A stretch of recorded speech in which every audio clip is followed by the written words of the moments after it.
आप देख रहे हैं सिटी 11 न्यूज पाकिस्तान HD।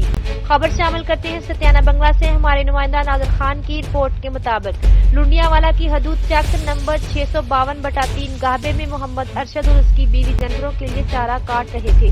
दो मुसल्लह अफराद ने मिलकर मोहम्मद अरशद और उसकी बीवी परवीन बीवी पर कातलाना हमला कर दिया, तशद्दुद का निशाना बनाया और धमकियां देने लगे। अगर आपने किसी भी थाने में दरखास्त दायर करवाई या FIR दर्ज करवाने की कोशिश की तो दोबारा फिर से तशद्दुद का निशाना बनाएंगे। मुतासरीन ने आला काम से नोटिस लेने का मुतालबा किया। मकामी पुलिस ने मौका पर पहुंचकर कार्रवाई का आगाज किया। इस हवाले से हमारे नुमाइंदे नादिर खान हमें अपडेट कर रहे हैं। जी नादिर खान, मजीद तफसीलात से आगाह कीजिएगा। आपने मोहम्मद अरशद की बात तो सुन ली है, तो मोहम्मद अरशद की ज़ौजा हमारे साथ मौजूद हैं, तो मेरा कैमरामैन अगर आपको दिखा सके तो जी। ਅਸੀਂ ਮਰੱਬੇ ਗਏ ਸੀ, ਪੱਠੇ ਵੱਢੀ ਆਣੇ, ਉੱਥੇ ਮੋਟਰਸਾਈਕਲ ਤੇ ਜਾਂਦੇ ਰਹੇ ਨੇ ਤੇ ਉੱਥੇ ਬੱਕੀ ਪੈ ਗਏ ਨੇ। ਉੱਥੇ ਮੇਰੇ ਬੰਦੇ ਨੂੰ ਕੁੱਟਿਆ ਮਾਰਿਆ ਨੇ, ਮੈਂ ਵੀ ਛੁਡਾਉਂਦੀ ਰਹੀ। ਉੱਥੇ ਮੈਨੂੰ ਫਿਰ ਗੱਟੇ ਦੇ ਵਿੱਚ ਡਿੱਗਿਆ, ਉੱਥੇ ਕੁੱਟੀ ਮਾਰੀ ਗਏ ਨੇ। ਇੱਥੇ ਪਤਾ ਨਹੀਂ ਛੁਰਾ ਵੱਜਿਆ ਕਿ ਕੀ ਉਹਦੇ ਕੋਲ ਸੀ। ਤੇ ਫਿਰ ਉਹਨੇ ਮੇਰੇ ਵਾਲ ਸਾੜ ਦਿੱਤੇ, ਉਹਨੂੰ ਪੱਟ ਦਿੱਤੇ ਮਿੱਟੀ ਦੇ ਵਿੱਚ। ਉੱਥੇ ਮੈਂ ਰੂੜੀ ਫਿਰੀ ਤੇ ਇਹਨਾਂ ਸਾਹਿਬ ਤੋਂ ਧਮਕੀਆਂ ਦਿੰਦੇ ਸੀ ਵੀ ਆਨੇ ਸੀ ਅਸੀਂ ਤੁਹਾਨੂੰ ਇੱਥੇ ਹੀ ਮਾਰ ਦੇਣਾ, ਇੱਥੇ ਹੀ ਸਾੜ ਦੇਣਾ। ਤੁਸੀਂ ਥਾਣੇ ਜਾਂਦੇ ਜੇ, ਰਿਪੋਰਟਾਂ ਦਿੰਦੇ ਜੇ, ਹੀ ਕਰਦੇ ਜੇ, ਉਹ ਕਰਦੇ ਜੇ। ਤੇ ਸਾਡੀਆਂ ਬੱਚੀਆਂ 6 ਨੇ, ਬੱਚਾ ਇੱਕੋ ਹੀ ਨਾ ਕੋਈ ਕੰਮ ਕਰਨ ਵਾਲਾ ਨਾ ਕੁਛ, ਤੇ ਅਸੀਂ ਐਵੇਂ ਫਿਰਨੇ ਜ਼ਲੀਲ ਹੁੰਦੇ। जी बिल्कुल, तो आपने इन दोनों की बात तो सुन ली है। जुल्म की इंतहा हो गई है कि दोनों बुज़ुर्ग हैं, ना तो इनका कोई बच्चा है, ना आगे है ना पीछे। एक छोटा बच्चा है और कह रहे हैं कि 6 मेरी बेटियां हैं। तो बहुत ही ज़्यादा जुल्म इनके साथ हो रहा है। धमकियां दी जा रही हैं, अगर आप FIR या थाने में जाएंगे, हमारे ख़िलाफ़ दरख्वास्त देंगे तो हम आपको फिर भी मारेंगे। तो कैमरामैन मोहम्मद जमील के साथ Nadir Khan, city 11 news Pakistan HD। Mohammad Arshad और उसकी ज़ौजा हमारे साथ मौजूद है। तो इन पे मुसल्लह अफराद ने कातलाना हमला करके इनको तशद्दुद का निशाना बनाया है, जो कि इनको खंजर मारे गए हैं, कुल्हाड़ी मारी गई है।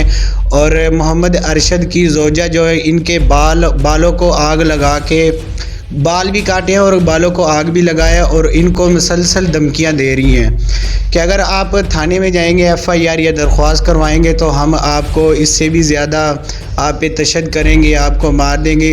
तो आइए, इस वक्त हमारे साथ मोहम्मद अरशद मौजूद हैं, तो इनसे जानते हैं कि वो कौन अफराद थे जो जिन्होंने आप पे हमला करके ये तशद्दुद किया है। जी ਮੈਂ ਜੀ ਆਪਣੇ ਖੇਤਾਂ ਦੇ ਵਿੱਚ ਆਪਣੇ ਪੱਠੇ ਵੱਢਣ ਗਿਆ ਜੀ। ਉੱਥੇ ਦੋਵੇਂ ਬੰਦੇ ਚਲੇ ਗਏ ਨੇ। ਅੱਜ ਤੀਸਰਾ ਦਿਨ। ਉਸ ਦਿਨ ਮੈਨੂੰ ਧਮਕੀਆਂ ਦਿੱਤੀਆਂ ਨੇ ਵੀ ਤੂੰ ਤਕੜਾ ਹੋ ਜਾ, ਤੂੰ ਅੱਗੇ ਕਿਵੇਂ ਦਰਖਾਸਤ ਦਿੱਤੀ ਹੈ।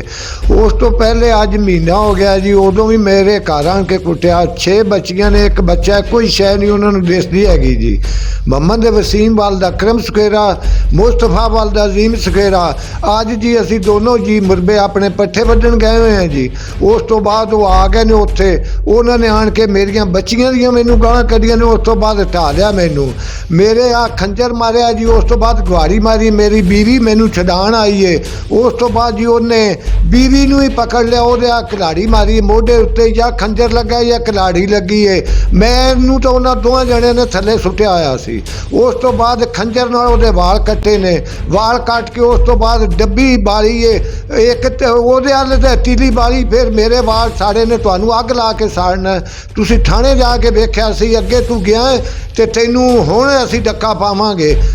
ਮੈਂ ਜੀ ਉੱਥੇ ਫਿਰ ਪਿਆ ਰਿਹਾ। ਮੈਨੂੰ ਆ ਬੇਹੋਸ਼ ਬੰਦਿਆਂ ਨੇ ਚਾਹ ਕੇ ਲਿਆਂਦਾ ਸਾਨੂੰ ਦੋਨਾਂ ਜੀਆਂ ਨੂੰ ਜੀ, ਦੋਨਾਂ ਜੀਆਂ ਨੂੰ ਲਿਆਂਦਾ। ਹੁਣ ਅਸੀਂ ਇੱਥੇ ਆਏ ਹਾਂ ਜੀ।